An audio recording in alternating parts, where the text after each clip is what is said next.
Before I get started, it's noteworthy to say that after we unboxed this at Beck's dad's house, we put it in the back of the 4Runner. So this thing will fit in the back seat of a 4Runner.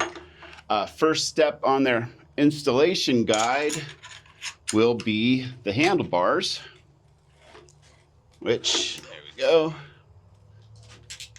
We'll just get one started here and the rest will follow suit. Next up, we are mounting the headlamp, and there are two brackets, but we need to get the brackets secured to the headlamp first. Now that the brackets are secured onto the headlamp assembly, we need to get the brackets secured onto the frame. And there's just this like two-piece bracket system with a nylon washer that I will tighten up here in a sec. The bike came with a nice little tool kit here. So you have the nylock nut and a wrench, and then the Allen wrench so you can run it on down. Moving on to the fender, there's 3 screws with the Allen heads on them. I'm going to put this one up top in first. These got loosened up and they're going to go right down in here. Forgot to connect the light. There's a little groove in here so you don't mess with the pins. And that's done. It's time to put the front tire on the bike. And there are disc brakes on this machine, so you need to get the rotor lined up into the caliper, and then you have the axle. But wait, we need to get this. Okay, this part of putting the front tire on the bike is really proving to be a lot more of a pain in the you-know-what than I think it should be, because you're trying to get the rotor into the brake caliper, all while dropping the axle into the forks. And it is just absolutely futile. And you don't want to set the bike upside down because there's electronics on the handlebar. Bye. Okay, I'm gonna throw this out there, but I could probably use a little more practice with putting tires on and off bicycles, especially the kind with brake calipers. But I did notice that if the bike was on the ground, the calipers opened up. Something about trying to do it up high really was making the calipers lock into a closed position. So I think we're good now. So it's time for aligning things. Steve's tightening down the main piece there, and there are 2 other brackets for the handlebars right here. We will snug those down and move on to the next step.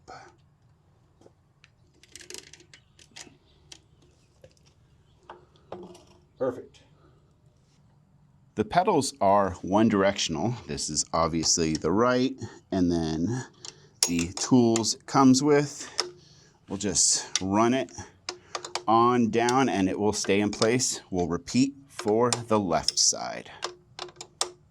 I think that's about it for now. We can put the battery in. Yeah, we just have to put the battery in, and I guess we'll figure out. So there's an adjustable shock here.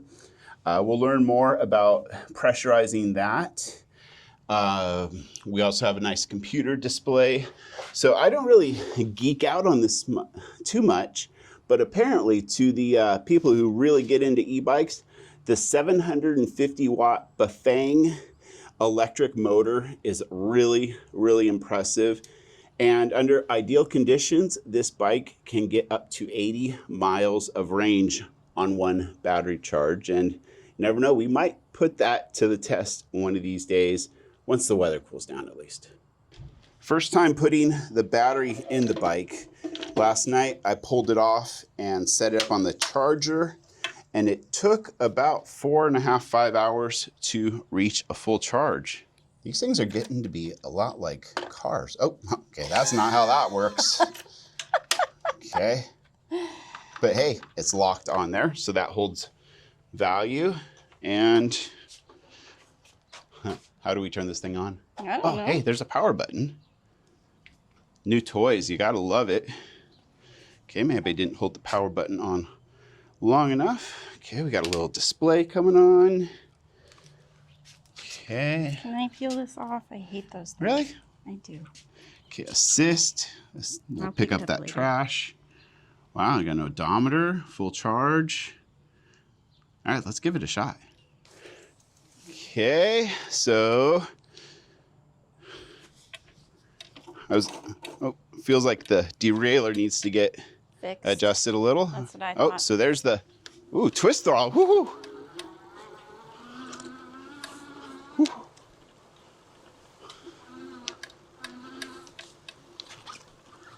I'm gonna jump the cornhole. No, you're not. Wow, okay. That's peppy.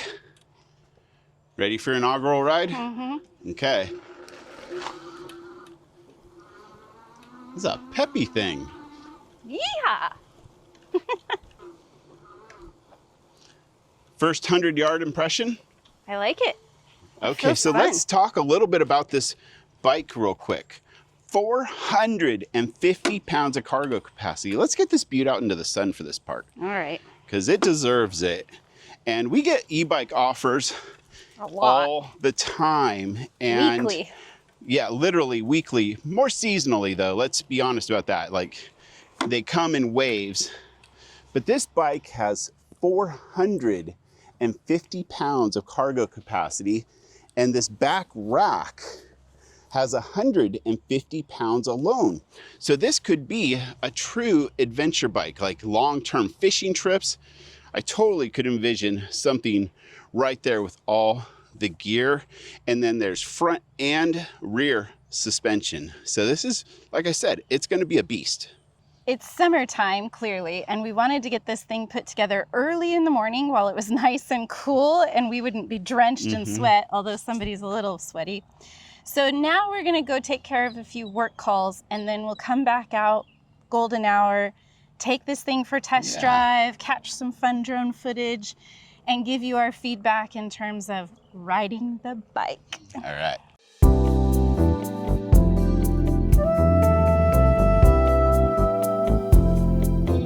Good morning from Stafford, Kansas. I know we said we were gonna do this in the evening, but honestly it's just still too hot in August in Kansas to go for a bike ride before it gets dark. So we're gonna do this in the morning when it's nice and cool.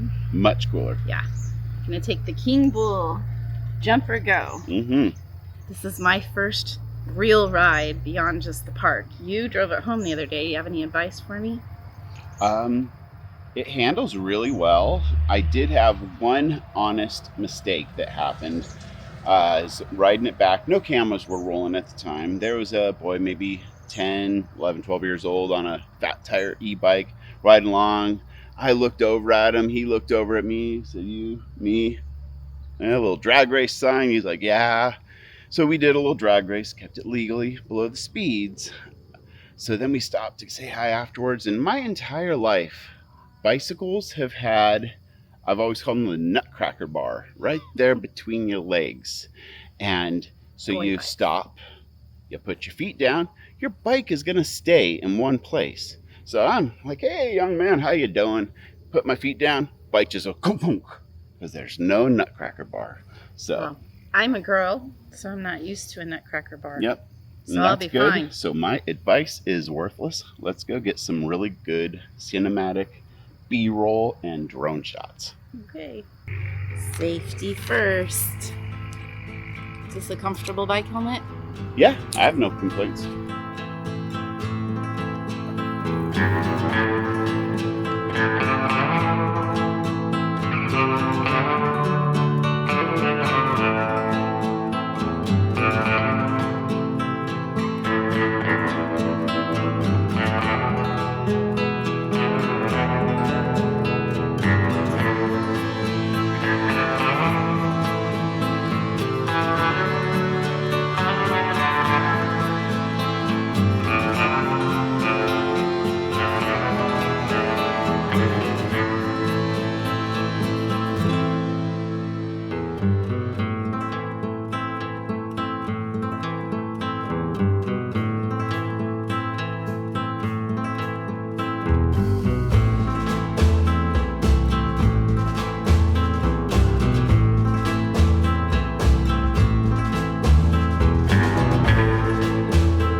jump on the bike.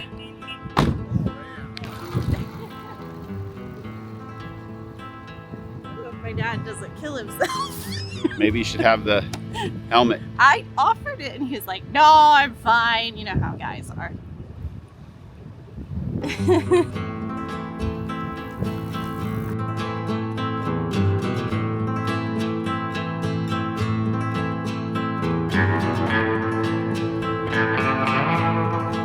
How was it? It was really fun. I had a great time. Awesome. I rode like 11 miles and drove about 20 miles an hour most of the time. That's kind of what the assist would allow.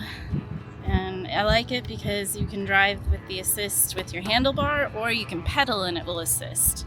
Or you can shut it off and just pedal, which I don't recommend because it's a heavy bike. But I had a really good time.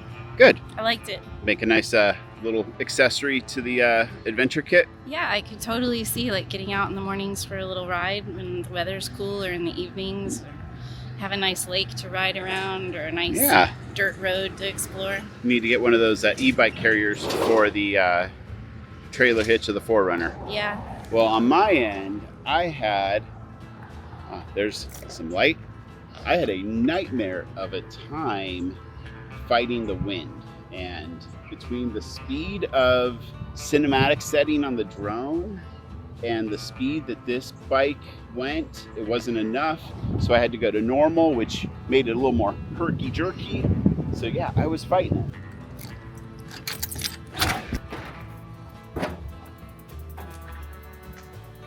And in here are combines.